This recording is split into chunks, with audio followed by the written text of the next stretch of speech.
में तेल डाले हुई बैठी हुई है कि उस दिन 28 तारीख को जब यह हत्या हुई, यहाँ योगी जी हमारे कचहरी में आकर अपना प्रोग्राम अटेंड कर रहे थे। आज योगी जी उसका पक्ष ले रहे हैं, बचा रहे, पुलिस प्रशासन उसको बचा रही है, चोर की तरह उसको हाजिर कर रही है। नमस्कार, आप द न्यूज मंच देख रहे हैं। इस समय हम गोरखपुर में मौजूद हैं और आज अधिवक्ताओं के द्वारा पुलिस प्रशासन मुर्दाबाद, बच्ची के हथियारों को फांसी दो, ऐसे तमाम नारे लगाए जा रहे हैं और सारे अधिवक्ता समाज में रोष है। कुछ ही दिन पहले 9 वर्षीय एक लड़की के हॉस्पिटल से ले जाकर के एक सिपाही के द्वारा रेप किया जाता है, फिर मृत्यु कर दिया जाता है। इस मामले को लेकर के सर क्या कहना चाहेंगे? लगातार इस जिले में एक महीने में 4 बच्चों का, 3 बच्चों का, कल साथ पिपराइच में भी एक हत्या घटना हुई। लगातार बच्चों के साथ जो घटना हो रही है, केवल बच्ची का मामला नहीं है, सब 10 साल तक के बच्चों के साथ ये घटना घटी है और प्रशासन और न्याय व्यवस्था विफल है। और अगर ऐसा रहा तो फिर हम जवाब नहीं दे पाएंगे। ये तमाम अधिवक्ता गण है जिनके अंदर रोष है और 4 घटनाएं घटित होगी। सर क्या कहना चाहेंगे इस मामले को? ये घटना बहुत निंदनीय है भैया, और हम लोग बहुत आहत हैं। गोरखपुर में ऐसी घटनाएं लगातार हो रही है जिससे हम लोग को भी पीड़ा हो रही है। आखिर बच्चियों के साथ ये क्यों हो रही है? और एक प्रशासन में रहता हुआ व्यक्ति जिसके ऊपर जिम्मेदारी है कि वो हमारी रक्षा करेगा, लेकिन उसके साथ वो ऐसी निंदनीय घटना करे, किस पे विश्वास करे आदमी? इसीलिए हम लोग ये आंदोलन कर रहे हैं और पूरे समाज में ये बात जानी चाहिए। ये रोष है जिसको देख सकते हैं, हजारों की संख्या में अधिवक्ता समाज के लोग। सर क्या कहना चाहेंगे मासूम बच्चे के? मासूम बच्चे के हत्यारों को फांसी नहीं, उनका काउंटर होना चाहिए।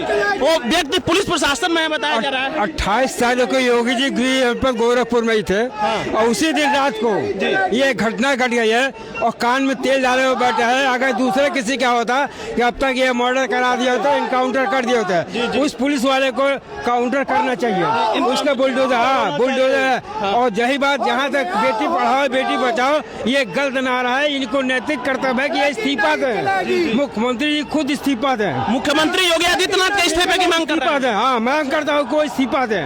ये बड़ी बात है भाई साहब। योगी जी का शहर पार्टी अधिवक्ता बोल भावी अध्यक्ष रमेश आह्वान करता हूँ कि वो इस्तीफा दें। अच्छा, जी क्या कहना चाह रहे हैं? आज एक पुलिस वाला इतना घृणित अपराध किया है जो इस पूरे पुलिस विभाग को शर्मसार कर दे, क्या पूरी दुनिया को शर्मसार कर दे।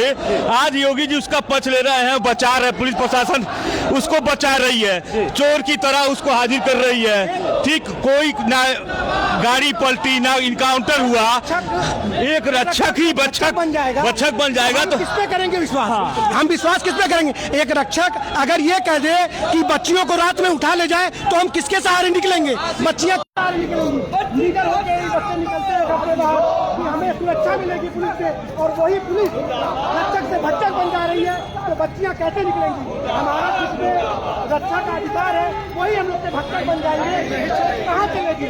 बस हमको यही चाहिए कि न्याय हो। ये तमाम चीजें हैं जिसको लेकर के पूरा अधिवक्ता समाज एकत्रित हो गया है और जिसके ऊपर रक्षा की जिम्मेदारी थी, जिनको लेकर के जनता में एक खुशी होना चाहिए कि वे हमारा बचाव करेंगे, वही लोग भक्षक बन जाएंगे तो फिर क्या होगा? इसको लेकर के आज उग्र प्रदर्शन किया जा रहा है और आप देख सकते हैं पूरे कचहरी से लेकर के सारे जो वकील साहब लोग हैं अपने अपने हाथों में मसाल को लिए हुए मांग कर रहे हैं। कुछ लोग तो ये भी मांग कर रहे हैं योगी जी इस्तीफा दो, क्योंकि जिस दिन की घटना घटी है बताया जा रहा है कि उस दिन योगी जी गोरखपुर में मौजूद थे और पूर्व में भी उस व्यक्ति के ऊपर जो सिपाही था। आए दिन आज भी पेपर में निकला लगातार मासूम बच्चों की हत्याएं और यह सरकार कान में तेल डाले हुई बैठी हुई है। कोई ऐसा दंड नहीं दे रही है जिससे इन लोगों के रूह कांपे। लगातार आप खुद पेपर में पढ़ रहे होंगे, समाचार पत्रों से मालूम चल रहा होगा कि आए दिन लगातार बच्चों के साथ घृणित अपराध, हत्या इस तरह मासूमों के साथ हो रहा है। कैसे क्या प्रशासन पे विश्वास किया जाए? अगर प्रशासन इस तरह का ढीला रवैया नहीं करता तो आज ऐसा घृणित अपराध नहीं होता।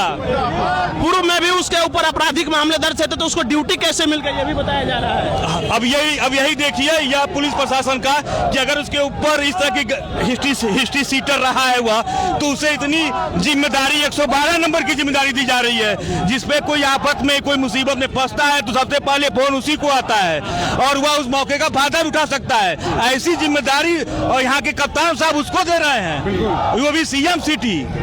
कहाँ है ये प्रशासन? ये सारी बातें हैं कि सोचिए क्या चल रहा है इस देश में, जहां जिनकी बड़ी जिम्मेदारी वो लोग ऐसे काम कर देते हैं। और ये तस्वीरें आप देख सकते हैं डॉक्टर भीमराव अम्बेडकर चौराहा पर तमाम अधिवक्ता समाज बिल्कुल आक्रोशित हो चुका है। ये तमाम तस्वीरें जिसको आप देख सकते हैं। वकील साहब क्या कहना चाह रहे हैं इस पूरे जघन्य अपराध को लेकर के? क्या जघन्य अपराध को लेकर मैं यही कहना चाह रहा हूँ कि उसको त्वरित कार्रवाई करके उसको सजा मिले, क्योंकि जिसने वो अपराध किया है बहुत ही अमानवीय अपराध किया है, बहुत ही घटिया अपराध किया है। पूरा आक्रोश है पूरे देश में, अधिवक्ता में, सबको, और उसको सजा तुरंत सजा मिलना चाहिए। बड़ी बात इसमें यह है कि उस दिन 28 तारीख को जब यह हत्या हुई, यहाँ योगी जी हमारे कचहरी में आकर अपना प्रोग्राम अटेंड कर रहे थे। उसी दिन रात को पूरा प्रोटोकॉल यहाँ पे था, पुलिस प्रशासन अलर्ट मोड पे था। तो यह हत्या कैसे हुई? डायल 112 में वो सिपाही कार्यरत था जो पहले से रेपिस्ट था, जो पहले से रेप में केस में अंदर गया हुआ था। कैसे ड्यूटी ज्वाइन कर लिया? क्या योगी जी को ये बात पता नहीं चली होगी जब वो 28 तारीख को शहर में थे, गोरखनाथ मंदिर में 29 तारीख को गुरु पूर्णिमा मना रहे थे? क्या एसएसपी और डीएम ने उन्हें जानकारी नहीं दी? अगर नहीं दी तो कैसा प्रशासन है ये, कैसा शासन है ये? और अगर योगी जी को पता चला तो उन्होंने क्यों एक संवेदना तक व्यक्त नहीं किया उस लड़की के खिलाफ? क्या उनके खिलाफ संवेदना मर गई है? बिल्कुल बिल्कुल, ये बहुत बड़ा सवाल है कि योगी जी के मौजूदगी में उनके शहर में जहाँ के सीएम है, यहाँ से इतनी बड़ी घटना घटित हो जाती है और इसको लेकर के आते एक संवेदना व्यक्त नहीं करते हैं। सारे अधिवक्ता समाज में एक रोष है और आज सड़कों पर उतरे हैं। योगी तेरी तानाशाही नहीं चलेगी, तमाम ये लोग बैनर लेकर के मांग। क्या कहना चाहेंगे सर? देखिए, अधिवक्ता केवल कचहरी में काम नहीं करता है, नैतिक मुद्दों को लेकर, समाज के बात को लेकर और इस तरह के जघन्य अपराध की बातों को लेकर अधिवक्ता हमेशा जन सरोकारों से जुड़ा रहा है। ऐसी नृशंस हत्या के बाद हम मजबूर हुए हैं कि आज अपने न्यायिक कार्य से विरत होकर हम सभी सड़क पर उतरे हैं। उत्तर प्रदेश की योगी सरकार को इसको गंभीरता से लेना होगा। अगर नहीं लेंगे तो समाज में गलत संदेश जाएगा, समाज में कानून का भय नहीं रहेगा। फिर अधिवक्ताओं को विवश होकर ये अहिंसात्मक आंदोलन को और बड़ा रूप देना मजबूरी होगी और जिसका सारा दारोमदार सरकार का होगा। तो अभी अगर सुनाई नहीं दी जैसा वकील साहब का कहना है तो और भी ये आंदोलन उग्र हो सकता है और उसकी खामियाजा रूलिंग पार्टी यानी गवर्नमेंट को भुगतना पड़ेगा। सर क्या कहना चाहेंगे? आप एक वरिष्ठ अधिवक्ता हैं, इतना जघन्य अपराध हुआ है। जी जी, तो ये बहुत सारे वकील साहब लोग हैं, अब अपने ज्ञापन को भी ये लोग देंगे। पीछे आप तस्वीरों में देख सकते हैं पूरी ये जो लाइन है लगातार सैकड़ों की संख्या में वकील साहब लोग के द्वारा भर गया है। बच्ची के हत्यारों को फांसी दो, ऐसे तमाम नारे लगाए जा रहे हैं। अब सरकार पे नजरें टिकी हुई हैं कि सरकार पे उतना दबाव बन पाता है क्या? सरकार जो एक्शन लेना चाहिए उसको लेगी कि नहीं लेगी? क्या प्रशासन पे पुनः विश्वास बन पाएगा कि नहीं बन पाएगा? कि जो प्रशासन जिसकी सुरक्षा की जिम्मेदारी जनता की होती है वही प्रशासन ऐसा करता है। मीडिया जो है वो चौथा स्तंभ मानी जाती है लोकतंत्र की और प्रजातंत्र की। यह जिम्मेदारी आप लोगों की है कि इसको कितना आप वायरल करते हैं और कितना लोगों को, जनता को जागरूक करते हैं। उरुआ की घटना, खजनी की घटना, कंपियरगंज की घटना, चौरी चौरा की घटना, ये सारी शाहजनवा की घटना, ये गोरखपुर की घटना, इस सारी घटनाओं को तो अखबार वाले, एक दैनिक जागरण पेपर है, वो इतना गंदा है कि वकीलों का जो जुलूस चल रहा है उसके चार पेज में छाप रहा है, 4 लाइन में, और एसएसपी और डीएम का गुणगान कर रहा है। जब जोगी का आता है तो उसका पूरा फोटो निकालता है। ये यहाँ के प्रजातंत्र का जो यहाँ का अखबार है दैनिक जागरण, उसकी ये हालत है। कितना गंदा। आज तो मैं सोचा था उसकी 100 प्रतियां फुकवा दूं, लेकिन कुछ लोगों ने कहा कि अभी रहने दीजिए। तो इतना गंदा, बाकी और सारे पेपर सही सही सब निकाले हैं। वकीलों और दलाली पर केवल मुख्यमंत्री का दलाली कर रहा है ये दैनिक जागरण। लगातार ये हत्या हो रही। आप जानते हैं कि ये हत्या तब हुई जब जोगी इस शहर में मौजूद थे, और जोगी जब शहर में मौजूद रहते हैं तो पुलिस कितना अलर्ट रहती है आपको मालूम है।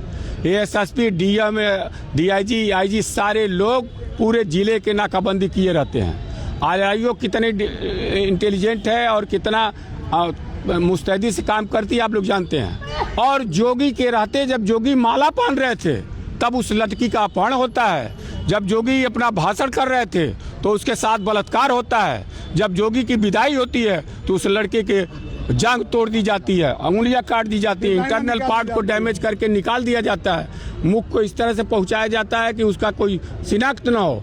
और जब वो पकड़ा जाता है तो जोगी दूसरे दिन गुरु दक्षिणा लेते हैं, गुरु की दक्षिणा देते हैं, तब भी नहीं कहते हैं कि इसको ले जाओ पकड़ो और इसको इनकाउंटर करो।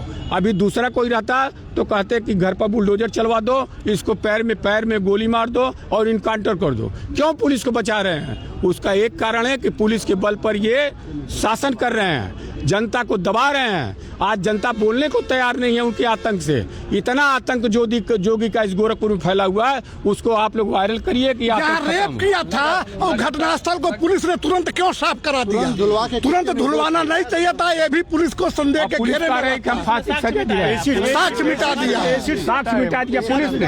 अब कह रही है कि हम फांसी की सजा दिलाएंगे। आप लोगों ने डिमांड किया था कि फास्ट ट्रैक कोर्ट के अंदर कराएंगे, अगर साक्ष्य आ जाएगा तो जितना साक्ष्य क्या आ जाएगा? उसकी माँ जो है वो पड़ी हुई है कोमा में, पुलिस वहाँ चारों तरफ से घेरी हुई है। जो पुलिस की वर्दी देख रही है कोमा में चली जा रही है। उसके परिवार के 5 लड़कियों को पुलिस घेरा में ली हुई है, किसी से मिलने नहीं दे रही है। कैसे ये घटना घटी है, जनता के बीच में जाने नहीं दे रहे हैं। मैं अपना साक्षात गवाह हूँ कि ये चारों सीओ आकर के मेरे कमरे में बैठ करके कह रहे थे कि आप सड़क पर ना निकलिए। आप सर मुझसे एसएसपी ने फोन किया कि अगर अपोजिशन या समाज सेवी संगठन या अधिवक्ता अगर एजिटेशन कर रहे हैं इसके खिलाफ तो उनको रोका जा रहा है। क्या रोका जा रहा है? नहीं, ये मुकदमा दर्ज होगा, बुलडोजर चलेगा। इस सारी कार्रवाई के लिए आप तैयार रहिए। आप मीडिया के लोग हैं, देखिए जोगी क्या क्या गुंडागर्दी करता है इस गोरखपुर में।